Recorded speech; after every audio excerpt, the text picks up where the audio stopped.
Welcome back, everybody, to the Nerdy Jock Media presents Jujutsu Kaisen Watch Along podcast. I'm here, of course, with the Nerdy Jock, Kevin Ketchum, What's up, guys? even though he is always demanding perfection because he is a Ketchum, he demands beyond perfection. And I'm here with my co-host DK, who also has a twin sibling, but one that doesn't try to kill him all the time. Yeah, which I appreciate. Thank you, Nad, which is my sibling.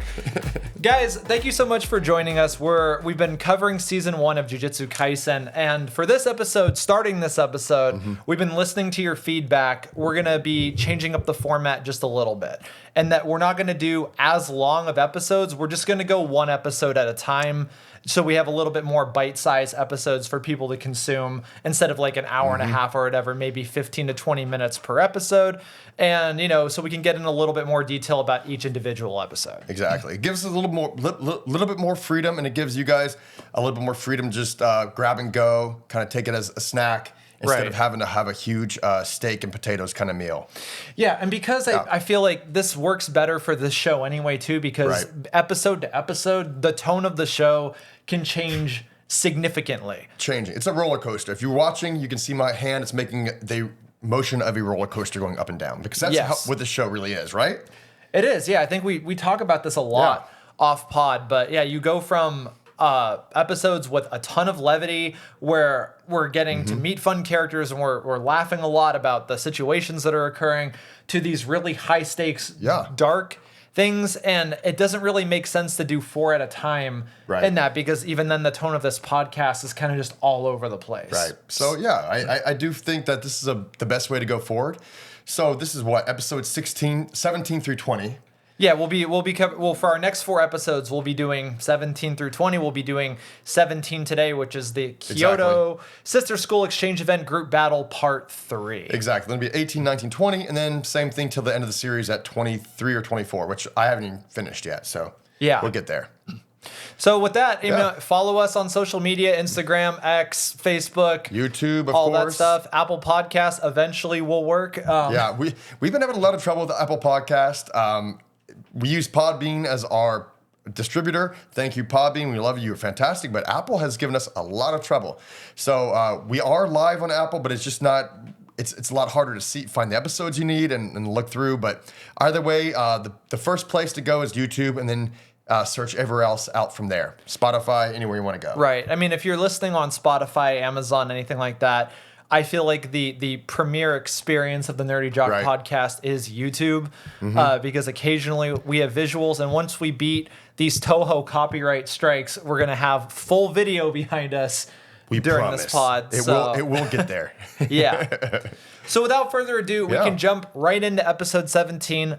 Not a lot to talk about this episode. Not a lot to talk about. That's not the name of the episode, but that is pretty much the point of this episode, right? Yeah, pretty much. We've got 3 fights. Yeah. We've got 2 Maki fights. It begins with Maki, it ends with Maki. This one. And then we've got, in between, a lot of the same that we've talked about. Jujutsu Kaisen will just give these massive information dumps that are world building, but also the characters philosophizing about things. Right. And this episode is nothing but that. It's all that. We'll talk about the plot details first, and then I think let's go into broader feelings on the episode near the end. So where we start is Miwa versus Maki. Miwa, of course, being the cute, uneven banged blue hair girl with the sword, and she's fighting Maki. And this actually made me laugh because obviously Mai and Maki hate each other, and I really loved the moment where there's the flashback where Maya is like, oh no, my sister sucks. She's weak. She can't even use curse energy. And then it just starts with Miwa just getting her ass wiped by Maki. Yeah. Miwa gets, and by the way, I love Miwa. She's like she's my favorite Kyoto character by far. Oh, definitely. Yeah, Toto. Okay. Yeah. Toto. Sorry about that, Toto. No, dude. Toto's first, and then Miwa is a very close second. Miwa is great because she always has levity. She's definitely not the strongest fighter. Truth is, she's there really more for laughs, But she's such a fun character, and so sweethearted and good natured as well. So it's actually a fun character to watch. But she does have a few cool techniques in this fight with Maki that she does have and uses. I love her technique. Yeah, she has like a partial dome or not partial dome, but a partial domain. Where that's iaijutsu, which is the art of drawing the sword in Japanese swordsmanship, which is an automatic reflex whenever somebody enters a certain sphere of space between her, then she just automatically draws her sword and cuts at them. Yeah, which Maki has a really clever way of defeating. She's so far, she's been using, I think, a naginata, which has a tremendous reach advantage. But then when she sees this domain, she just breaks it in half, chucks one of the shafts so that she triggers that reflex, and then just runs in and just starts beating her up. Yeah, I mean, and this little fight, even though it was probably a 3-minute fight max or less. It was a pretty short one, but it was interesting to see Miwa's, cursed ability. Yes, her technique is cool. I mean, but we did notice. I mean, a couple episodes earlier, Yuji was able to dodge her domain technique pretty easily, which she mentions in the episode. Which I think Akutami might have done intentionally when he's like, oh, it's a partial domain. Right. Because if it was a full domain, the attack has a 100% hit. Yeah. But if it's a partial domain, it probably doesn't. You can probably still dodge. Exactly. So at this point, with her domain usage, she's 0 for 2. Poor girl. She's sweet. Yeah. She's 0 for 2. But you still love her. You still love her. She's a great character. Yeah. I mean, there's a lot we're going to talk about with the characterization in Jujutsu Kaisen, but Miwa is a perfect example of somebody who has been on screen very little, but you feel like you know better than Mekamaru, who was on screen for a whole episode talking about his entire backstory and his philosophy on life and stuff like that. But it doesn't matter how much information dump, exposition, whatever, it's things that characters do that make you understand who they are. And Miwa, who's been on screen very little, you really feel like you know her. Right. And Mekamaru, I still don't know what the hell he is except for like a Shishio Makoto clone in a bathtub. So. Exactly. So if you didn't watch the last episode, watch that one now on YouTube because we do actually mention that as well. Right. So the last episode we covered, I believe in 16 was when Panda fought Mekamaru. And they did another similar explanation dump, plot dump. We learned all about the curse abilities and, that he was a, cursed object Panda originally, but he's different. So we did learn a lot of that stuff, but it like Dan felt the same way on those episodes as he kind of feels in this episode here, right? Yeah.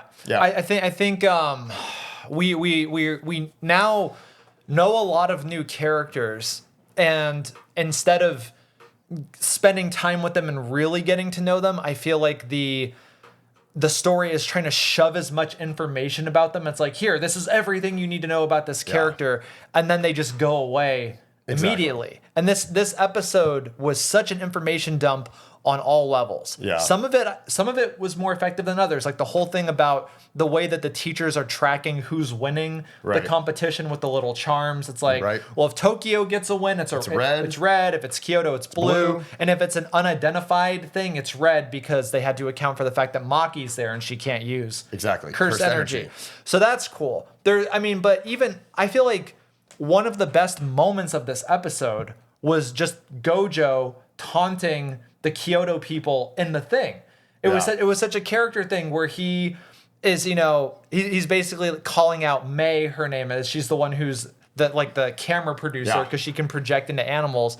And he's, basically saying to her like, oh yeah, like, I noticed that Yuji's feed kind of keeps cutting out a little bit, like, and it just subtly just digging at her like, oh, did somebody bribe you or something? And the entire time he's staring at Gakuganji. Yeah, Gojo knows. Yeah. But he's always cool. He's always laid back. He knows what's going on, but he's going to give you jabs or japes, as they would say. Yeah. In old British. But japes? Japes. Is that oh, I didn't know that. I just learned an expression today. Yeah. That's great. And then, but everything else, this episode really shoves in everything that we want you to know about Maki and Mai. Right. Just in this. And it's Momo delivers a lot of it. Right. And it was really, really heavy-handed. And that's kind of where this episode really starts, though, right? With Momo. Yeah. Well, first, obviously the fight with Miwa, and then Maki steals her sword. Yeah. So easily. By the way. Defeats her, steals her sword, runs off into the sunset, and then we have Nobara versus Momo. Right, and it's nothing worse than that when your weapon is stolen from you without fail easily, and it's actually taken. Like she takes it with her.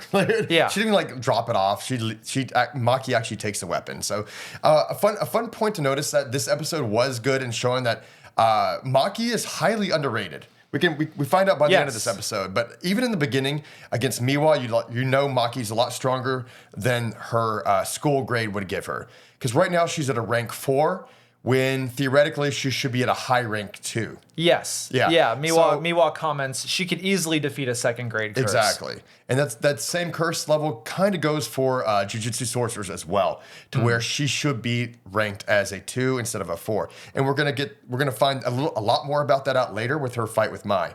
Right. Too, but first we have this fight between Momo and Nobara, which the entire point of the fight is for Momo to philosophize about, women are expected in society to be perfect constantly, which is a thing that people talk about. It's like, okay, like there is a demand for perfection and beauty and grace and all this stuff on women and stuff like that. These are conversations that people have. And the point of her bringing it up is she's like, but in addition, Mai was also a Zenin. Which we're now starting to get into the world building of these 3 families. These 3 clans, as they call them, Not ninja clans, evidently, I don't know, but 3 clans, so. And they're pretty influential, right? Pretty influential. They have a lot of money. They're evidently, everyone in these shows is related to them somehow. I don't know. Well, in episode 15, it was hinted that Megumi was a member of the Zenin clan as well. And or something. And then, so... these clans are important. Obviously the Zenin clan is a big important clan, and Momo is just talking about how, Nobara is dumb because she considers a curse her friend because of Yuji, and Nobara gets in one good dig, as she starts to gain the upper hand on the fight, where she's like, Maki had to go through all that same shit, but Maki's actually cool. Right. Yeah. And the best part about this fight between our little witch sorceress and also Nobara is that Nobara she doesn't let those be excuses. She doesn't let the whole just because you're a woman, not only do you have to be pretty and perfect. She doesn't care. She's like, you know what? None of this really matters to me because look, she knows who she is, and I think that's my favorite part about her character in this episode. Is probably the strongest growth moment I've seen in Nobara. I always get her name wrong. Nobara is that she's like, hey, she's like, I know what you're saying. I get that you think women have to be even more perfect to get ahead in life, and we gotta do our best and excel at all things and be pretty at the same time. She says, you know what? She's like, that doesn't apply to me. She's like, I know I'm beautiful. I like to dress up. I like to look good for events, but I also know I can kick some ass if I need to, and I'm not, she has a very high level of self-fulfillment, and like she knows who she is and doesn't say, you know what, I'm not letting society's expectations affect how I feel about myself, which is a really, really cool point. And that's probably the most important part of this first half of the episode. We're just saying that she does know who she is and she's not apologizing for it. Yeah. And I also feel like it's completely unnecessary for her to say, because just through her actions alone up to this point, we kind of know all this about her. Right. We know that she has a strong sense of self. We know that she likes traveling. She likes souvenirs. She likes exploring. She likes fashion. She's very conscious about these things. It's like she's got this very strong sense of self. And to start this off, I mean, we talked a lot of crap about Junpei's "the heart is the metabolism of the soul" thing. Yeah. And we got a mini version of that with Momo hitting her in the face, and she's like, "Oh, don't damage my beautiful face." And Momo says something like, well, a scar on a man is considered an honor, but a scar on a woman is considered a flaw, and women can't have flaws, and the Zenin can't have flaws, and all this stuff. And it was just like, oh God, like just fight each other, please. Yeah, they're like, okay, we'll just get to it. I mean, that's the biggest problem with this episode for us. The next 3 episodes are fantastic, and you'll see if you watch and tune in next week or later in the week when we launch that one as well, that they go to the next level. But this is definitely a exposition-laden heavy, virtue signaling kind of episode in a lot of ways. I mean, I don't even know at this point if we're ever going to see Momo or Mekamaru or any of these people again. They get one episode for their entire thesis statement, whereas like to make the comparison to Naruto, because this does have Chunin exam vibes. In the Chunin exam, you're introduced to ninjas from all over Konoha, like all the different groups, and you're introduced to ninjas from other regions as well. And you have about 20 episodes of conflict and different things to get to know these people. But based so far on what we've seen of Jujutsu Kaisen, every 4 episodes, it's a totally different show. It's like, these 4 episodes, this story. Now we're just going to wipe all that away. And now we're doing this thing. And then we're just going to wipe that all away. Who knows if that's where this show is going with this. But it's just so much information crammed in. And it's a lot of tell, don't show. Right. And that's my biggest complaint. And it's probably one of yours too, because we did talk about this off pod. Is that like, I think it should be show, less tell. You know, in all situations. You know, we were mentioning earlier, which Inumaki, he seems to be a more developed character in a lot of ways now, or is about to be. Because we have seen, just so you do know, we have seen episodes 17 through 20 while we're shooting this episode 17. Right. We're recording 4 episodes concurrently and releasing them all separately. Exactly. Full disclosure. But you're absolutely right. Inumaki, he literally cannot say anything except for the ingredients of rice balls. Right. And he feels like a more informed or like more realized character than any of these people. You kind of know his personality, right? Yeah. You know he's laid back, but he's got a little quirky energy about him as well. You know, a little bit goofy, but you know when the time arises, he's going to step up, and by his actions, what he does in certain situations really just shows who the character is. That's correct. And I think that's what this show is like. It's either great at that, like Inumaki, or it's just terrible. And I mean, I don't want to sound like a hater, but yeah, like there are situations where the Mai Maki, that's a beautiful, like that could be a beautiful storyline going throughout the whole season. But we had the rude introduction of Mai and Nabara earlier in the season when they were getting the gunfight at the vending machines. Right. You know, that was basically our introduction to Mai. But like and then this is the only other thing that we see of it. Is this, and you're absolutely right. This could have been an incredible character dynamic because it reverses a trope. It's basically Hyuga Neji and Hyuga Hinata from Naruto reversed, where the girl who has no power is the more effective sorcerer than the one who has power. Right. The one who can use curse energy is a crappier sorceress or sorcerer than her sister who has no power. Right. And this could have been amazing, and we only get 2 beats of it. And I mean, literally, like at the end of the one episode where Mai is beating up Nobara earlier, and then at the very end of this episode, and that's all we get, and that's it. And it's like, oh man, I mean, I definitely feel like Maki is a somewhat realized character. You know, I do. Yeah. No, Maki is, not to interrupt, but like I do think Maki, she does have a pretty strong character, and her character is, I know who she is, you know, and I know her motivations, and I am excited to see more of her. I like Maki, actually. She's one of she's slowly moving up my ranks and favorite characters. Oh, she's great. Yeah, she's a fantastic character. Her and Inumaki, both great characters. Panda was a funny character, and I feel like learning about what he was, for me, kind of made him less cool a little bit. Because I was a sucker for that bit where just everybody was wondering why a panda could talk. And then it's like once you like reveal the magic trick, all magic tricks when you reveal them look lame. It's like, oh, that's what you did? You put a quarter in your fucking nose or whatever, you know? Something like that. But this whole Maki Mai thing, it could have been so much cooler.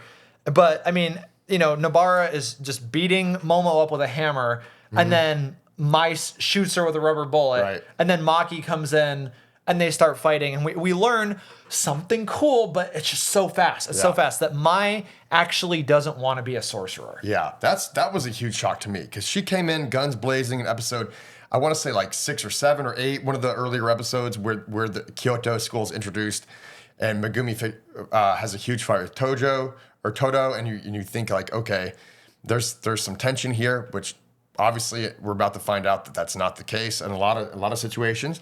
But with the Mai situation, you just think she's like this tough as nails kind of anti-hero.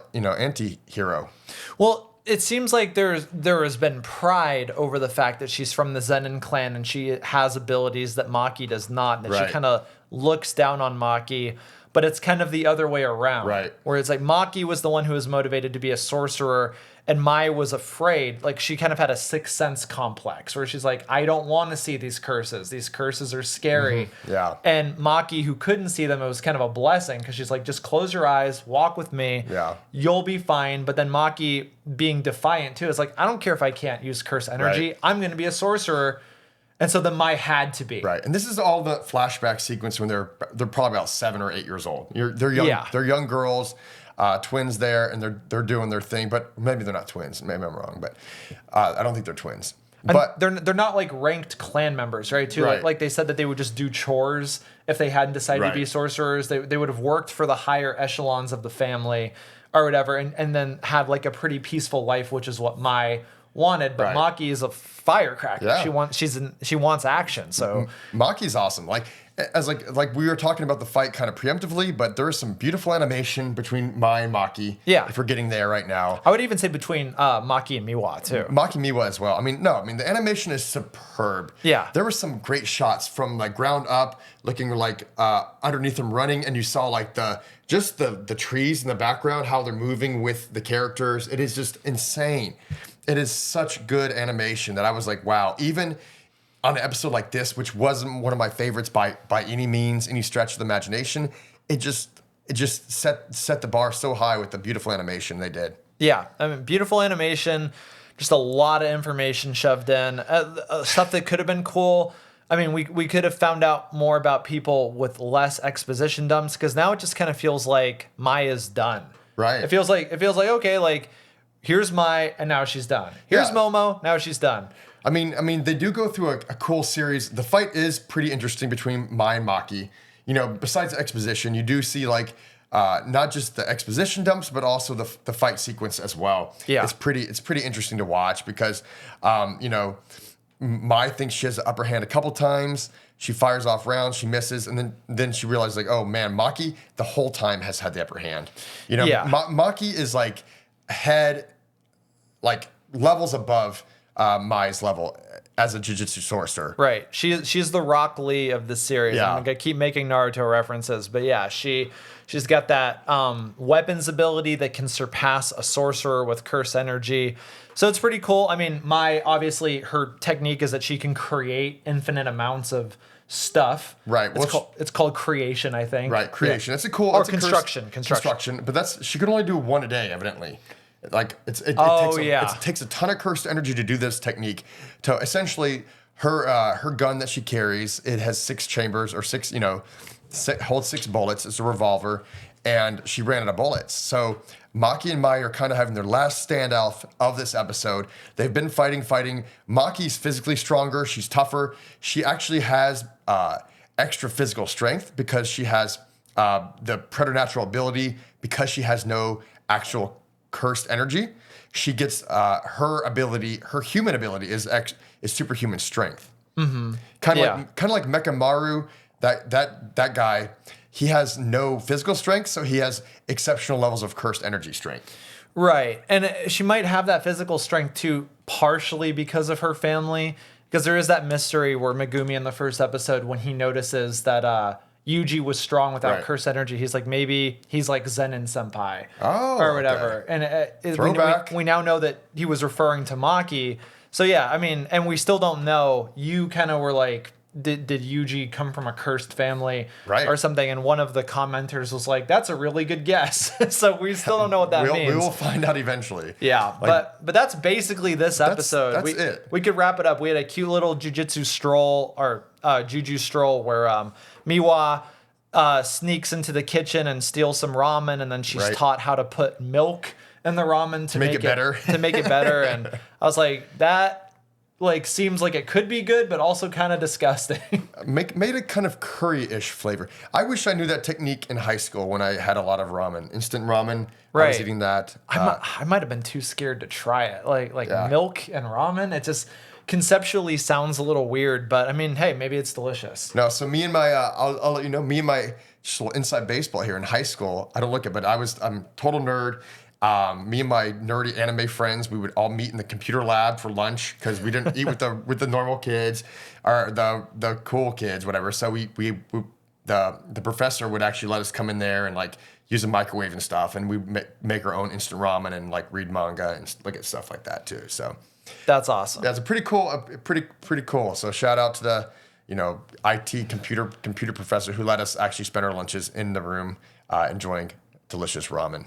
That's awesome. I love those little memories from youth. Yeah. It's like, you meet my buddies, we ate ramen, we read manga. And we mainly talked about Neon Genesis, of course. Oh, man. Yeah.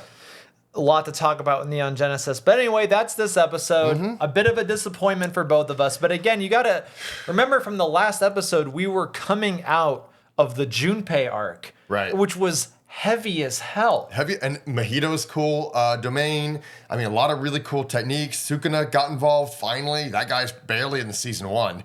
To be honest, like I thought I'd see a lot more Sukuna. The time bomb ticking of Sukuna is like nowhere to be seen for most of the show. It's like, oh yeah, like I've at this point completely forgotten that he is inside of Yuji and all this stuff's happening. So yeah, this episode kind of a letdown, but join us for next episode, Sage, because things are going to pick up a little bit there. Oh, not a little bit. It gets awesome. All right, see you guys next time on Jujutsu Kaisen Watch Along Pod. Yeah, like and subscribe if you haven't already. The next few episodes, things are going to get a little crazy. So crazy. And in the best way possible. Yeah. If there's a roller coaster, right now, this episode 17, we're at the bottom. We're on our way up. We're about to rocket to the top. And then it's a rocket ship straight to the atmosphere. So we're excited. We'll see you guys next time on Nerdy Jock Media Presents Jujutsu Kaisen Watch Along Pod. Peace. Peace.